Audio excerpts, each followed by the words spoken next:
Oi, pessoal, tudo bem? Eu sou o Gustavo. Oi, eu sou a Heloísa. E essa é uma edição muito especial do Geopolab para a Semana Laranja. Sejam bem-vindos.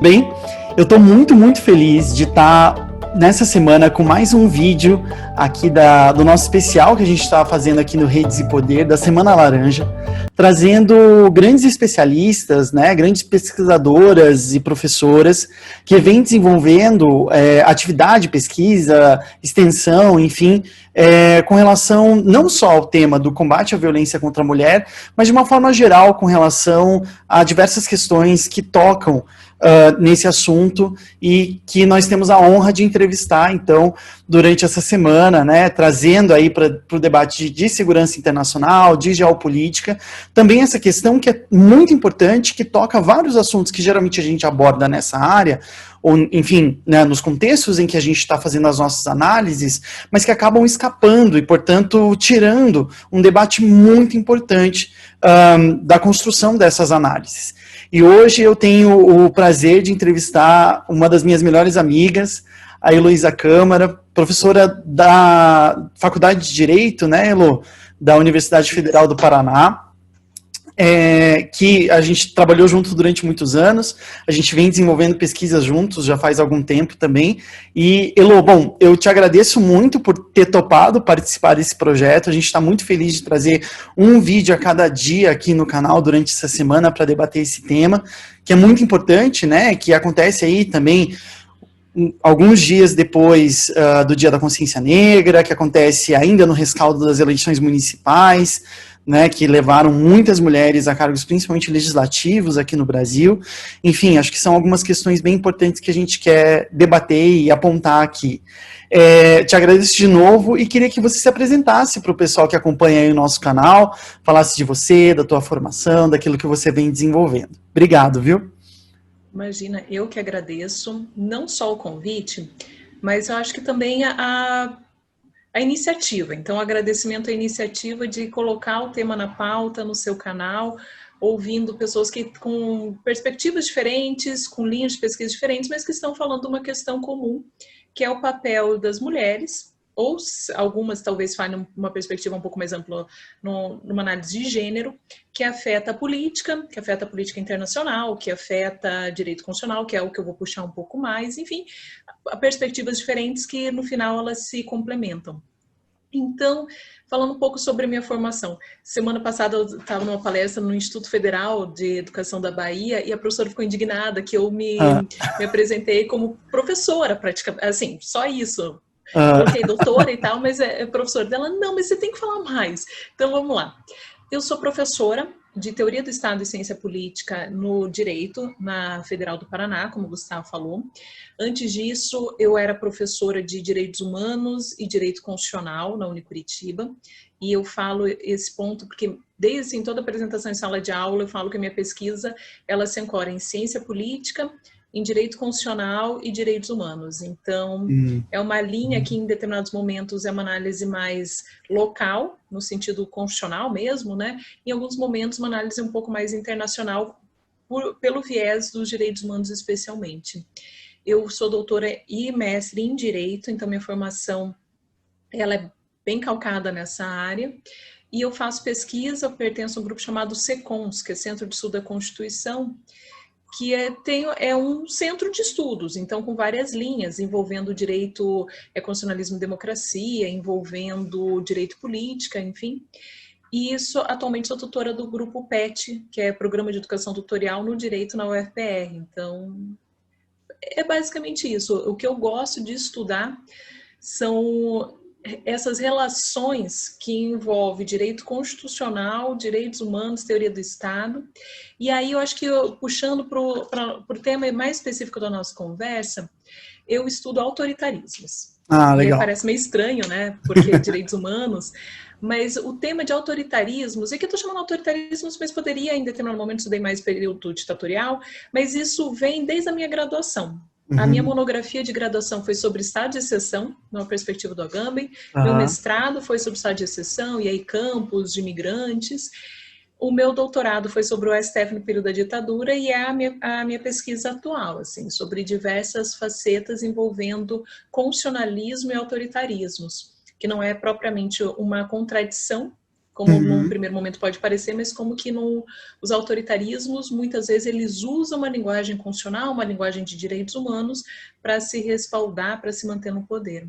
Eu acho que é muito Então, interessante. Desculpa, pode falar. não, eu ia falar justamente que eu falei demais sobre mim, que Não, é o que eu mas não gosto de fazer, mas vamos para a conversa, que é o que mais não, interessa. é isso aí. Não, é que eu acho muito legal, porque assim, eu também sou uma pessoa bem intersticial, né? Porque eu sou formado em RI, mas a minha pesquisa tem sido toda na geografia e na geografia política ou na geopolítica, que acabam envolvendo de uma forma ou de outra também discussões econômicas, sociais, culturais, jurídicas, né? Um contato muito próximo também, né? Em razão de você, dos meus bons amigos do direito, né? E também dos meus amigos historiadores, enfim, isso vai envolvendo uma série de coisas. E eu acho que esse contato intersticial, ele é muito importante, né? Porque às vezes a gente não consegue alcançar, quer dizer, às vezes a gente até alcança uma profundidade bem interessante quando a gente observa dentro de áreas específicas, né? Por leitura e tudo mais. Mas às vezes alguns movimentos a gente tem que puxar de outras áreas, né? Ou seja, não tem como explicar, por exemplo, autoritarismo sem falar de psicanálise, né? Enfim, me parece ter uma conversa muito importante, e por isso que eu fiz questão, já desde que abri esse canal, de fazer uma sessão de geopolítica das emoções, por exemplo, né? Porque o medo move as pessoas, porque a esperança move as pessoas, né? A gente tem um cenário muito diferente hoje do que a gente tinha alguns meses atrás no Brasil, pelo envolvimento das pessoas que foram às urnas e tudo mais. Não vou dizer que estamos vivendo o paraíso, porque longe disso, acho que nem existe, né? Mas pelo menos dá uma renovada, né? Dá uma respirada assim e tal. Acho que são alguns aspectos importantes. E você falou que, então, existem vários elementos, né? Várias questões que vão envolvendo o autoritarismo e o constitucionalismo. Antes da gente entrar específico, eu sei que a gente combinou alguns pontos aqui da discussão, mas eu queria que você explicasse um pouquinho melhor essa relação entre constitucionalismo e autoritarismo, que é uma parte muito interessante para, então, a gente entrar na discussão sobre gênero. Será que você pode explicar para a gente um pouquinho melhor? Às vezes o pessoal não está acostumado com a discussão e tudo mais. Qual é a relação entre os dois? Claro, eu acho que essa é uma questão central. Mas só antes disso, fazer um comentário do que você falou de geopolítica das emoções. Bom, é fundamental pensar as emoções. Desde Hobbes, ele vai pensar o medo como grande catalisador para as pessoas abrirem mão de parte da sua liberdade, né? Então, de fato, é um fator que mobiliza. Mas pegando especificamente a relação entre autoritarismo e constitucionalismo, eu vou começar com constitucionalismo. Assim, na verdade, são dois termos que eles não têm um conceito único. Uhum. Então, Legal. termos plurívocos, e por isso é sempre necessário, quando a gente trata de questões que podem ter tantos sentidos, falar, eu estou partindo daqui, ou estou adotando isso. Não daria para falar ou trazer um conceito fechado de nenhum dos dois, porque senão a gente fica 200 anos pensando, o autor fala isso, fala aquilo, mas simplificando, eu vou considerar aqui constitucionalismo como um movimento, então não só a partir de uma Constituição escrita, mas que se fundamenta com duas premissas. Uma é a limitação do poder, então toda essa ideia de freios e contrapesos que nós vamos ver na teoria política a partir dos federalistas, de maneira muito forte, muito consistente. Claro que vinha coisas antes, então Montesquieu, tem autores anteriores, mas isso fica muito consolidado nos federalistas. Então uma limitação do poder, que pode ser uma limitação entre a divisão executivo, legislativo, judiciário, ou uma perspectiva territorial mesmo, o próprio federalismo. Uhum. E a segunda perspectiva do constitucionalismo é a proteção de direitos fundamentais, que Certo. num primeiro momento surge como o indivíduo se protegendo contra o Estado, né, contra aquele modelo de um Estado absolutista. Claro que isso muda no decorrer dos tempos, tanto que há direitos fundamentais que o Estado tem um papel fundamental em manter, então direitos sociais, por exemplo. Então, constitucionalismo, limitação do poder e direitos fundamentais. Aí poderia pensar, tá, mas e autoritarismo é a negação disso, de certa maneira. E eu vou considerar aqui autoritarismo, porque também é algo complexo, mas como um regime de poder no qual não há uma preocupação com a vontade da maioria. Eu estou pegando um sentido muito pequeno, mínimo quase, mas que não há eleições, ou se houver eleições, elas não são condicionantes de um determinado regime específico. E aí poderia falar, bom, mas um autoritarismo necessariamente ele nega o constitucionalismo.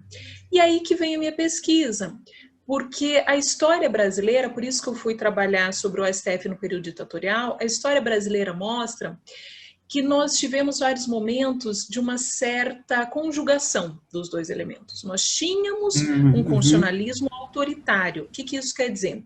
Que nem era só autoritário, então uma exclusão da limitação do poder, uma exclusão completa de direitos fundamentais, mas tampouco era um Estado de direito num sentido robusto. Uhum. Então, você vai perguntar como que isso se dava.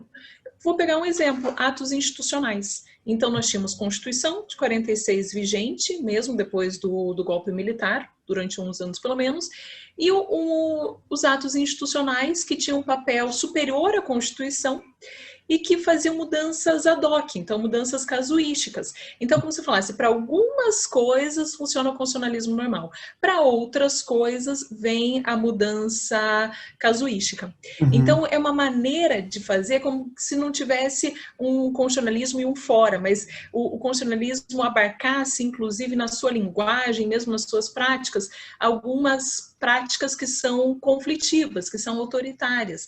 Então, isso explica um pouco, eu acho que até o momento presente, porque que mesmo depois da Constituição promulgada em 88, nós continuamos com práticas autoritárias em algumas áreas, né? Claro. Então, essa mistura, não é simplesmente uma exclusão de um ou do outro, mas é uma mistura entre autoritarismo e constitucionalismo.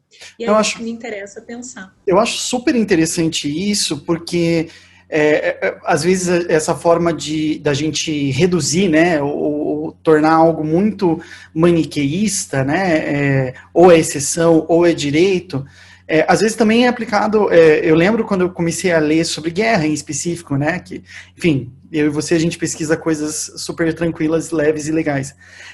Mas na guerra tem isso também, né? Então eu lembro de ver, e a gente não cita esse debate.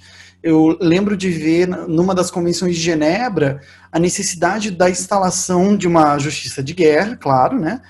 Mas como ficavam, estabelecer um princípio jurídico de como que ficavam os crimes comuns. Então, se alguém ia lá e matava outra pessoa por crime passional, por exemplo, não é um crime de guerra, mas aquele território está sob ocupação.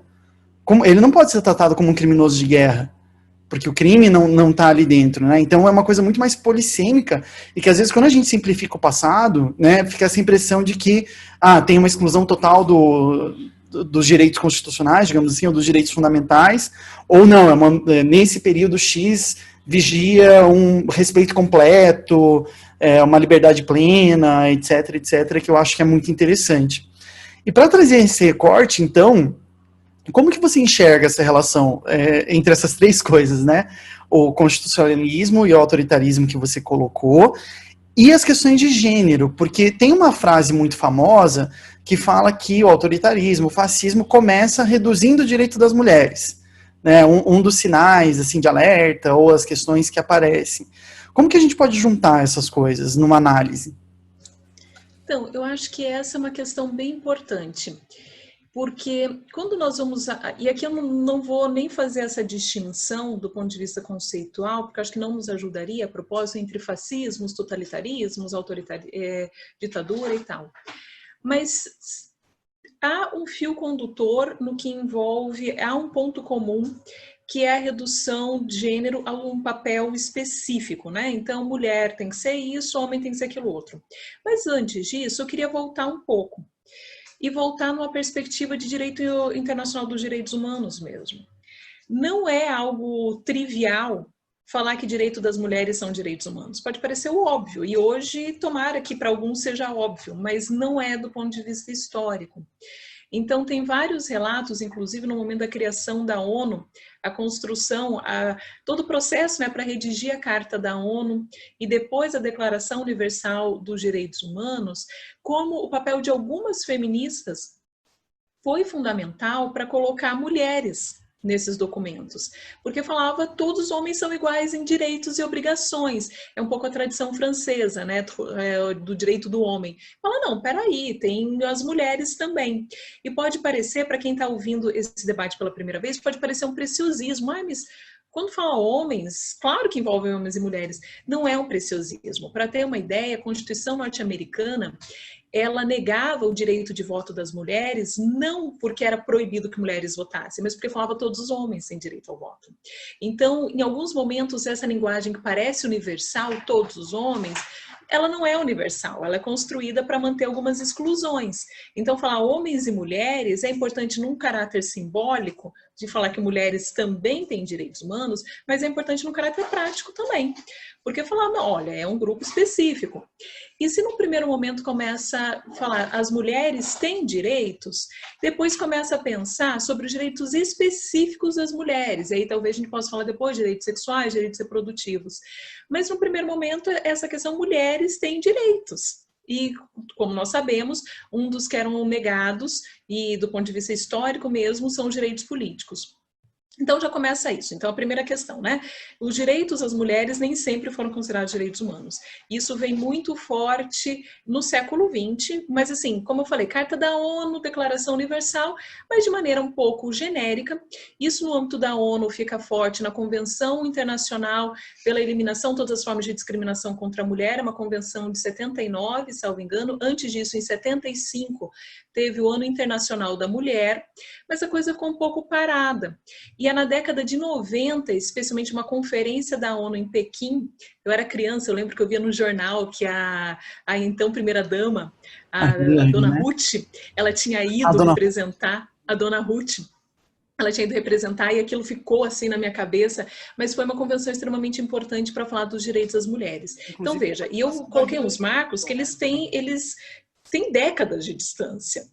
E não é à toa, porque realmente houve um processo assim demorado para a consolidação. Aí você vai me perguntar, tá, mas o que isso tem a ver com autoritarismo? A gente tem um processo que houve quase que aquela coisa bonita, como a gente pensa a história, você vai construindo, vai ampliando direitos, que é uma coisa assim, quase mítica, né? Então, um processo que as constituições, inclusive, elas começam a ter previsões sobre igualdade. Tem alguma, de gênero, especificamente. Claro que tem outras questões de igualdade, racial e tal, mas aqui a gente está falando especificamente, não só gênero, na verdade, mas homens e mulheres. E se for observar as constituições, por exemplo, até a década de 80, nem todas tinham isso. Nem todas tinham preceitos sobre igualdade de gênero.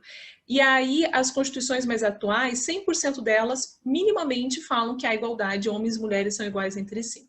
Então, nós temos um processo de uma certa consolidação, pelo menos textual.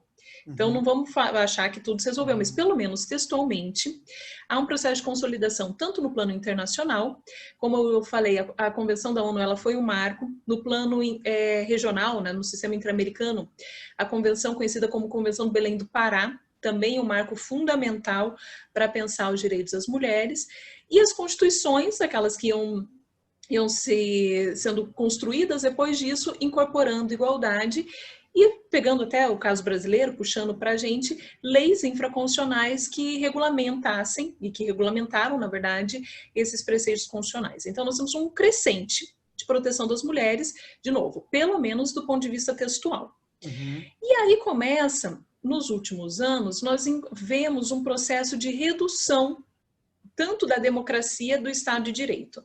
Então, o surgimento desses novos autoritarismos, que muito rapidamente eles são marcados não por golpes de Estado, como de maneira mais geral. Eles são marcados por eleição de líderes autoritários, que eles vão mudando, seja a Constituição, sejam leis infraconstitucionais, para eles permanecerem no poder sem nenhum tipo de limite.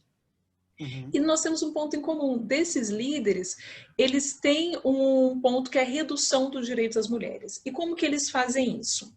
Você pode me perguntar, bom, eles falam que as mulheres não têm direitos? A coisa é um pouco mais sutil.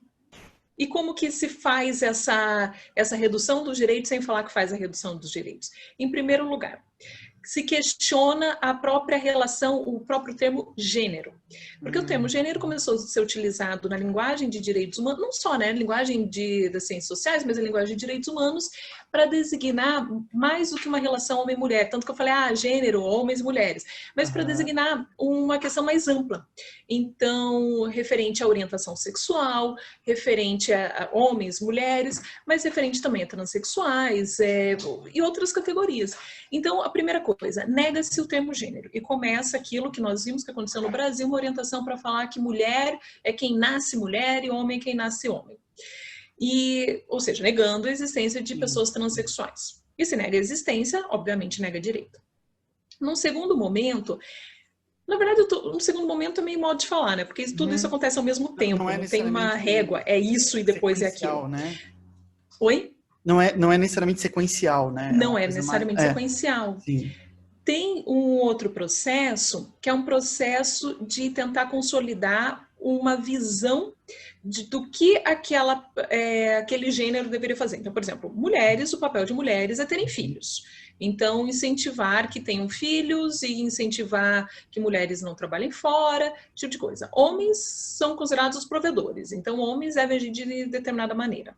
Uma maneira que é um pouquinho mais sutil é, ao invés de falar de direitos das mulheres, falar de direitos da família. Você vai falar, mas família é bom, sim. Família é legal, né? Inclusive, os documentos de direitos humanos, vários protegem a existência de família. Então, um direito a formar e a ter família não é algo fora do direito internacional dos direitos humanos. Só que qual que é o detalhe da coisa? É que ao invés de falar famílias, porque são várias configurações, fala a família. E o que é a família? Nessa definição que nega a diversidade. Homem, mulher, filhos. Qualquer coisa diferente não é considerado como família. Então, com isso, você tira o foco de direitos das mulheres num sentido de igualdade e coloca a família, mas aí referendando o papel da mulher como a mãe. E tudo isso também é puxado por uma... Não é propriamente uma teoria, mas por uma prática que coloca como o grande problema da sociedade a existência de direitos relacionados ao abortamento. Então, se coloca que o grande problema de várias sociedades é a existência de aborto, porque isso contraria a família, porque isso contraria uma determinada visão que a mulher necessariamente tem que ser mãe. Então, se vê em vários países, isso é comum, por exemplo, a Polônia diminuiu as hipóteses legais, agora nenhum tipo de aborto é possível. Pense, inclusive, questões relacionadas à má formação ou uma gravidez decorrente de estupro. A Hungria teve todo um processo de colocar na Constituição o papel das mulheres como mães. E também isso afeta, inclusive, questão educacional. Então, negando o que seria, com muitas aspas, ideologia de gênero. No Brasil, nós vimos aquela portaria horrorosa que foi feita pelo Ministério da Saúde em agosto, a 2.282, salvo engano, que é uma portaria que fala que se houver a solicitação de um abortamento, porque a gravidez é decorrente de estupro, que a proposta está no Código Penal, isso desde a década de 40, seria papel da equipe médica fazer entrevistas com a gestante, e a equipe médica deveria pegar, por exemplo, as características do estuprador, o que é uma violação completa de uma relação médica com uma questão policial. Então, são vários movimentos que nós vemos em vários países e se comunica. Então, isso não acontece por uma casualidade. Há grupos que vão se comunicando do ponto de vista internacional para que esses direitos eles sejam reduzidos. Aí você vai me falar... Pode ir, não, eu tô falando muito. Porque eu já quero antecipar, então, uma parte que a gente tinha combinado da gente falar, porque isso parece ser, né, enfim, arquitetado a nível internacional. A gente vê uma movimentação muito importante, por exemplo, do Brasil com relação a votações no Conselho de Direitos Humanos da ONU, uma aliança com países que agridem tremendamente o direito das mulheres e das demais minorias, né, porque, assim, a gente enxerga nesses países a questão de gênero, a questão das mulheres, em que pese sejam questões diferentes, né, numa lógica bem natalista, né, uma política bem de fornecer, na Hungria, por exemplo, essas formas que você chamou de sutis, né. Então, por exemplo, na Hungria, a família que tiver mais de 4 filhos não paga imposto de renda, né? De novo, a família, né, como você disse, essa figura clássica, e aí é óbvio, né, ou seja, você não paga imposto de renda, não é porque é pesado você ter 4 filhos e tudo mais, mas é uma retórica anti-imigração também, né, uma retórica natalista no sentido de gerar novos nacionais e tudo mais. Você enxerga, então, isso, você já disse, com um movimento global, né? como que a gente pode enxergar uma política internacional pautada nessas questões, assim? É um movimento global e você trouxe exemplos bem importantes, esse caso da Hungria, de fato, acho que é uma das coisas que foi colocado na última reforma constitucional. E é um movimento global, tanto do ponto de vista formal como informal. Na verdade, essa divisão que eu estou fazendo formal e informal talvez não seja o melhor, mas vamos lá, vamos ver se ela faz sentido. Você falou sobre a união dos países, e tem razão. Então, eu estava pesquisando as últimas datas sobre isso. Agora, em outubro, dia 22/10, foi feito um evento de uma declaração de consenso de Genebra. A coisa que não tem é consenso, porque são vários países importantíssimos do mundo, como os Estados Unidos, Brasil, Egito, Hungria, Indonésia e Uganda. E depois a Polônia aderiu também, que é essa declaração de consenso, ela é pautada em 4 itens, uma delas falando que aborto nunca será um direito ou uma substituição a políticas de natalidade, referendando o que seria a família por definição, ou seja, uma união desses países basicamente contra o direito das mulheres. É essa a pauta. Isso, então, seria uma questão formal, né? A diplomacia brasileira, vamos pegar como exemplo o Brasil, mas obviamente não só, a diplomacia brasileira foi orientada a ter esse tipo de posicionamento. Então, toda vez que envolver um documento oficial, ONU, gênero, a apresentar algum tipo de reserva ou algum tipo de desacordo. Também, no que diz respeito a direitos sexuais reprodutivos, em algum documento, a diplomacia é orientada a se manifestar contrariamente, mesmo aquilo que o Brasil historicamente tinha se manifestado a favor. Então, isso que eu estou chamando de formal, a diplomacia brasileira tem agido assim. O que eu chamei de informal, e talvez não seja melhor, é a união de vários grupos conservadores que têm, inclusive, investimentos em outros países. Nós sabemos que vários grupos conservadores religiosos, sejam católicos ou o que está mais forte hoje, grupos evangélicos, têm recebido investimentos de outros países.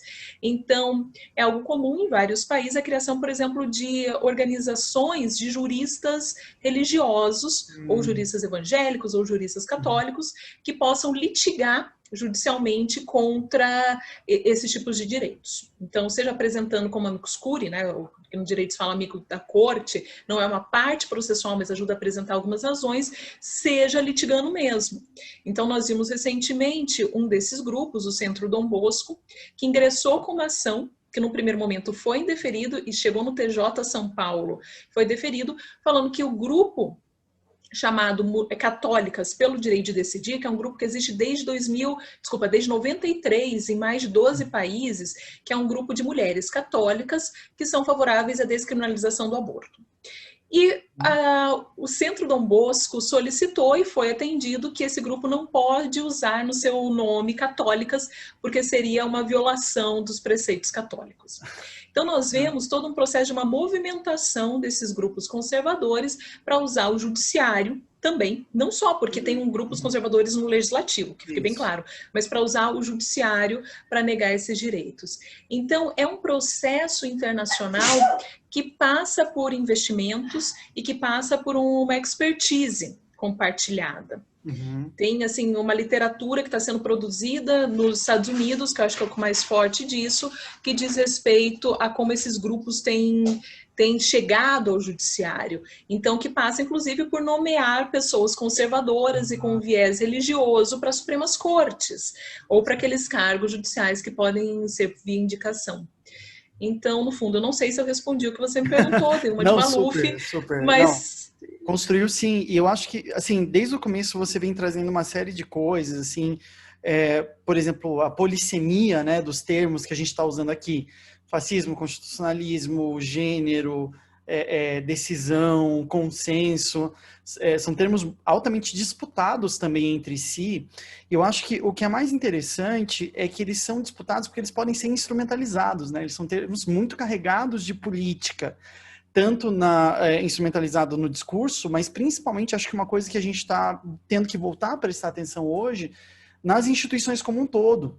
Porque, que nem você disse lá desde o começo, se tem uma palavra específica, seja na lei ou numa decisão judicial, essa palavra pode ser utilizada a favor e contra de qualquer coisa. E como mostra o Chamayu, né, o Grégoire Chamayu, que é um autor que eu sei que nós dois lemos também, tem uma flexibilidade jurídica hoje muito grande, né, muito esticada, principalmente levando em conta esse último caso que você trouxe, né, ou seja, manipular quem pode ou não pode ser chamado de católico, usar de declarações, consensos, discursos, enfim, como pauta de Estado.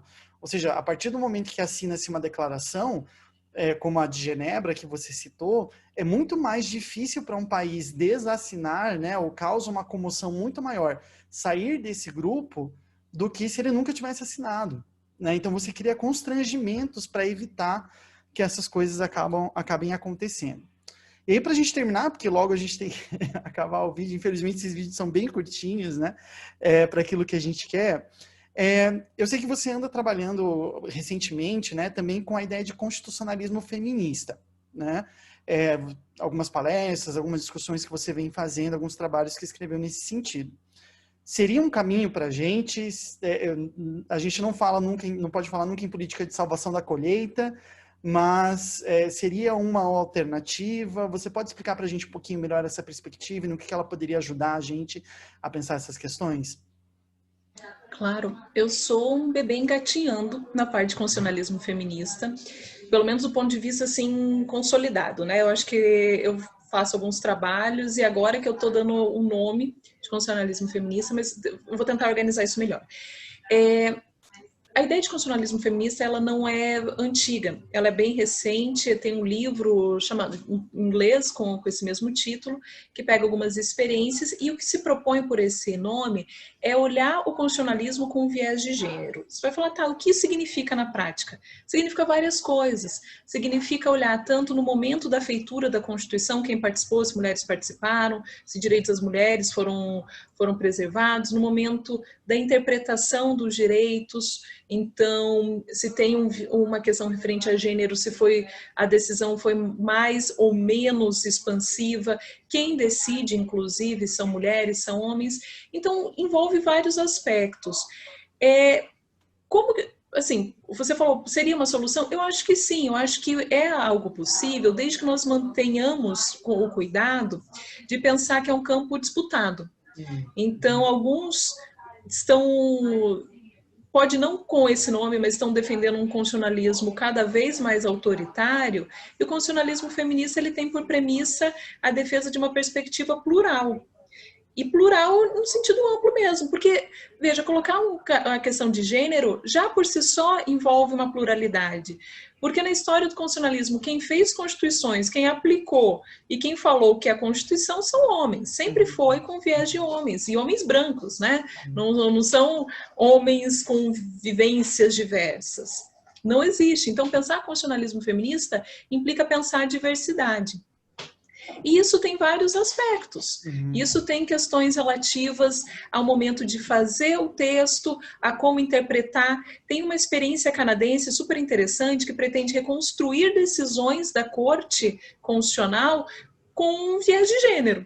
Então, isso é muito claro. Eu vou pegar uma questão que não é puramente constitucional, mas é um assunto que foi muito falado no Brasil e por motivos importantes, que é aquele vídeo da Mariana Ferrer, aquela audiência horrível que só ela, a única mulher, e homens, e ela foi muito maltratada, num caso que ela estava numa situação de bastante vulnerabilidade, que envolve, inclusive, violência sexual. Para quem estuda questões de gênero, é assim, inevitável se perguntar se tivesse uma mulher ali, ou se tivesse uma paridade de mulheres, se o tratamento seria o mesmo.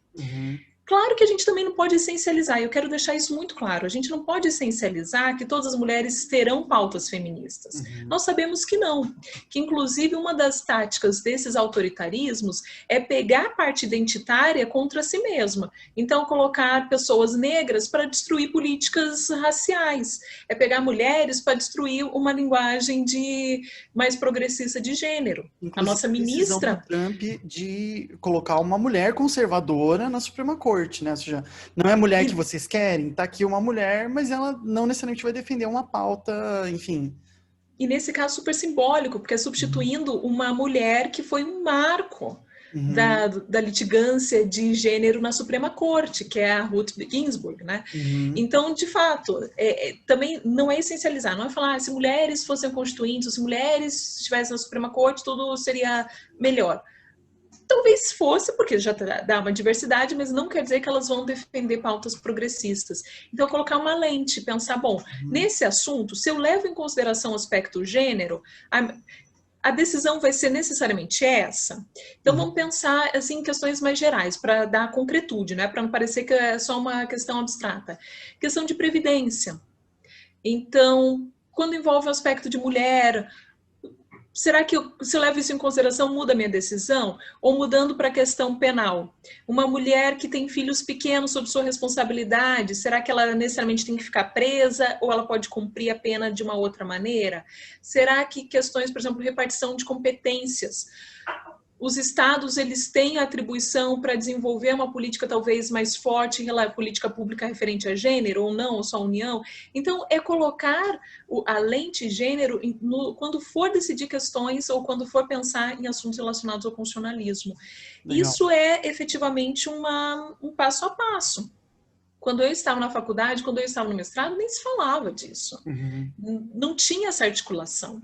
E quando tinha articulação, ficava muito fora da academia, era uma noção mais de militância, que é Uhum. importante, mas não chegava na academia. Então, eu acho que é um passo efetivo, que assim, é um caminho possível, bem como pensar o constitucionalismo negro, Uhum. que também tem várias pessoas que agora estão, junto com a Revolução Francesa, estão pensando na formação do constitucionalismo a partir da Revolução Haitiana, o Haitiana, que claro. significa Uhum. colocar cor nessa Constituição, Uhum. né? O que significa colocar questões relativas à raça, a Direitos questões originários dos étnicas. povos tradicionais também, Total, enfim. Aham, com certeza. total. Então, por exemplo, o movimento dos advogados indígenas, e não Uhum. advogados indigenistas só, ou seja, que conhecem direitos Uhum. dos povos indígenas, advogados indígenas, que são indígenas e estão litigando na Suprema Corte. Isso é super importante. Mas não é só uma questão de representatividade, quero deixar isso claro, não é Claro. só alguém com uma determinada identidade decidir, mas é uma questão, um compromisso mais amplo Uma de ao institucionalidade, a gente poderia dizer, né? exato, Sim, sim. de ler a Constituição pensando nessas questões Nessas específicas. questões, né? Elo, a ideia era fazer vídeos curtos, a gente já estendeu o tempo para os vídeos, porque as conversas são muito legais enfim, eu queria pedir que você, se você quiser falar alguma coisinha final, mas principalmente que você coloque como que as pessoas podem te encontrar, se você tem redes sociais ou não, se é por e-mail mesmo, pelo pet, canais, enfim, e como que as pessoas podem te encontrar. E desde já, muito, muito obrigado pela tua participação aqui hoje. Imagina, eu que agradeço. E o pessoal é relativamente fácil de encontrar, pode me mandar e-mail. Tenho, acho que o Gustavo para deixar no vídeo. A Eu gente vai tenho. colocar aqui na descrição Tá, depois, avisando até o pessoal. né? E eu tenho usado aquele site que academia.edu, eu sei que a pronúncia é em inglês, mas falo academia mesmo. Tem um perfil que eu tenho colocado alguns textos que eu acho que é bacana para a gente conversar. Pode me escrever, assim, eu acho que isso é bem legal, acho que a parte mais interessante mesmo da vida acadêmica. Eu acho, assim, para além disso, textos, tem um que liga autoritarismo e questão de gênero, que eu escrevi e que na época me parecia que eu tive uma super sacada, assim, e depois eu fui descobrir literatura que não, que em outros países Sim. eles já estão fazendo essa relação há muito tempo, que ele está num livro chamado Constitucionalismo Feminista, inclusive que foi organizado pelas professoras Estefânia Barbosa, pela Melina Fachin, pela Christine Petter. Então, nesse eu falo justamente sobre essa relação de autoritarismos e gênero, e eu indico muito, não é um texto meu, mas eu queria ter escrito, que é um livro que ele está na final do Prêmio Jabuti, que é da Ah, Marina sim. Basso Lacerda, chama O Novo Conservadorismo Brasileiro, que é Uhum. aquela mesma coisa, ela defendeu acho que em 2017. Em 2017 a gente não tinha tanta clareza do que ela estava falando, e Sim. hoje o tempo nos mostra, né, em 2020, que ela ela acertou muito, que ela compara o novo conservadorismo no Brasil com o que aconteceu no governo Reagan nos Estados Unidos e vai traçando esses paralelos. E uma parte importante é a questão de gênero, como é tratada nesses autoritarismos. Então, eu indico muito esse livro, que assim, foi uma baita de uma pesquisa da Marina, uma sacada que ela teve, e não à toa está na final do Prêmio Jabuti. Tomara que ganhe. Não, com certeza. Elô, de novo, muito obrigado. Eu peço para o pessoal que acompanhe e veja os outros vídeos que estão saindo essa semana também, da Semana Laranja. Vários temas que a Elô abordou também são abordados por outras convidadas, né, especiais que a gente tem essa semana. E a gente vê vocês por aí. Gente, obrigado e até mais. Até mais, pessoal. Uma boa Semana Laranja para vocês.